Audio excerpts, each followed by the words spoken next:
I didn't think Hasbro could do it, but they've managed to make an even better Spider-Man figure. Today we'll be taking a look at the Marvel Legends Infinite Series Spider-Man from the Hobgoblin Build-A-Figure series. And this probably is the, definitive Spider-Man figure in some cases. Not to say that it's a perfect figure, but I think compared to some of the other Spider-Man figures we've gotten, it is probably the best one out of all of them, simply because it looks amazing. It's a classic Spider-Man colors, classic look, although you could say that he is the ultimate Spider-Man due to the pizza accessory and all that, since that's from an Ultimate Comics. But this is just an awesome figure. He has great accessories, great articulation, and he looks fantastic. Now, with that being said, he's not extremely perfect. There's a couple reasons why. First being his paint, which is very nice. I really like this nice glossy paint that they put on him. And I don't necessarily think it's glossy, but it's definitely not the same as it is down here. With the paint being this way, it does seem like it is a little bit easier for it to get scratched up. It's kind of like the Marvel Now Captain America, kind of like how that paint is, but not as bad. But at least on my figure anyways, he has quite a few paint problems in the red that I'm noticing.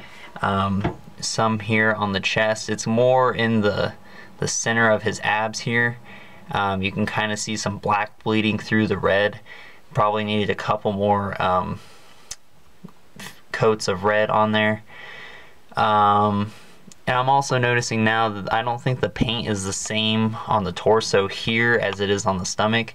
So this is more of a flat red. And this here is more, I don't really know. It just looks more glossy than the other. On the back, it's kind of the same glossy kind of paint, but he's got some blue kind of, I don't know if it's the red's just flaked off or there's blue over it. But also you can kind of see the blue is fading through the red because the red wasn't painted enough. So there's some problems there. Other than that, surprisingly the line work is very good. No weird web issues, kind of like how the Superior Spider-Man did, because that one was kind of hit or miss. Other than that, a very fantastic figure. We take a look at him. He is using the new Superior Spider-Man mold. Although on this figure, it does seem a little weird in proportions. His torso seems very long in comparison to his legs, but you kind of get used to it after a while, but it is kind of weird when you do kind of just stare at him and see that he is a bit weird looking because of his legs. But it's a very minor thing, and you kind of forget about it when you pose him, so it's not a big deal. Very nice head sculpt. We'll take a look at that. Very nicely sculpted. The eyes are sculpted in, so they're not just painted on eyeballs. Line work seems all good there. The head sculpt, very nice, very Spider-Man looking. I do think that this might be the same mold as Superior Spider-Man here. It might be close, although the Superior Spider-Man has a little bit smaller of a head. They might be the same, I can't tell, but the Superior Spider-Man has sculpted eyeballs, so it's kind of hard to tell. We'll pop the head off. Actually, while we have the head off, we'll take a look at the Spider-Man with his mask up a little bit. It's an okay accessory. I don't really care for it too much because he's kind of got like a weird looking grin that gives me the willies. But it's just okay. I kind of would have preferred just a maskless Peter Parker or something, so we could put it on a different body at some point for like a, just a Peter Parker figure. It's okay, and I guess in really the only instance I would want to use it if he's holding the pizza. But yeah, it's an okay accessory. Nothing too crazy for me, but I'm sure some people do enjoy that kind of thing. And speaking of the pizza, if you have this hand, or you can do it with either hand, that's got the kind of wall crawler thing, you can put the pizza in there. There's a way to do it. You take the two parts where the cheese are kind of drooping down, you put them between his fingers, and he holds it pretty well. It doesn't really jump out or anything, fits in there pretty snugly. Looking at the pizza makes me kind of want some. Very detailed. It's almost kind of sad how detailed this is compared to some of the figures we get. It's like they can detail a tiny piece of pizza, but they can't really detail our figures the way we want, so that's kind of a stupid thing. But anyways, I do like these hand accessories, especially these open palm ones.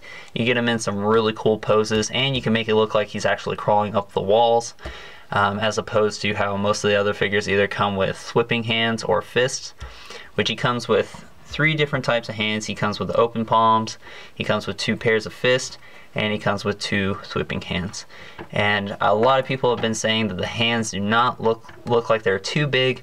I beg to differ and think that they are a perfectly good size. I mean, in the comics his hands are kind of a little bit larger, but it doesn't really matter, because once you get him posed and stuff, does it really matter how big his hands are? I mean, you can't really tell his proportions when he's moved around, but he just looks awesome. I just like the way these hands look, and I don't care.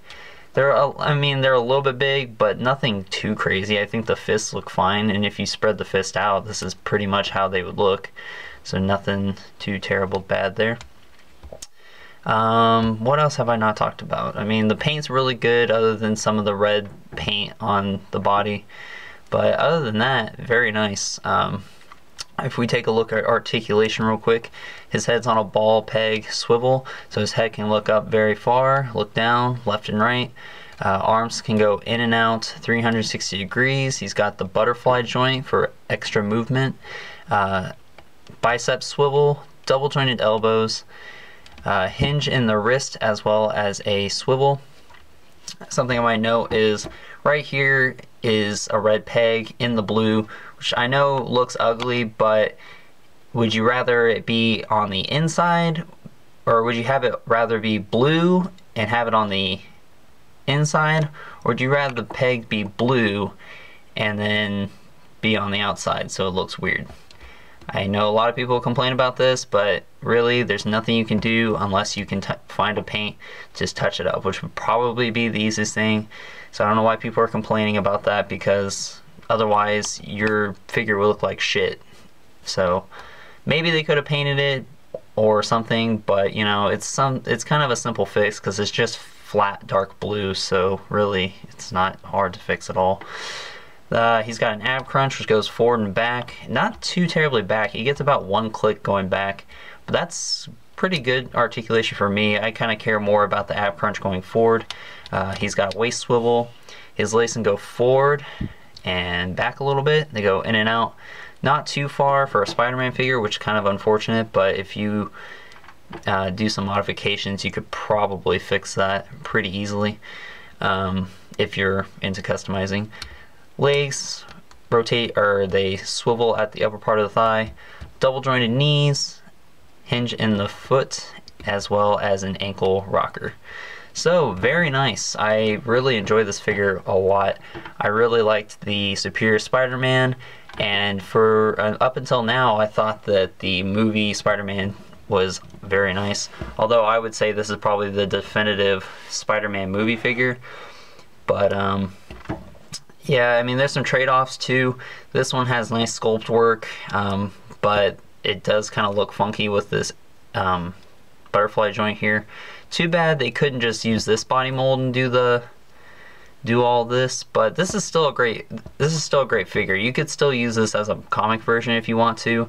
Now I consider it the best movie figure Spider-Man. This one's the best comic version of Spider-Man, and I don't know why my camera is so off-centered from everything, but if you want to look at size comparisons real quick, he's just a smidge taller than Spider-Man over here.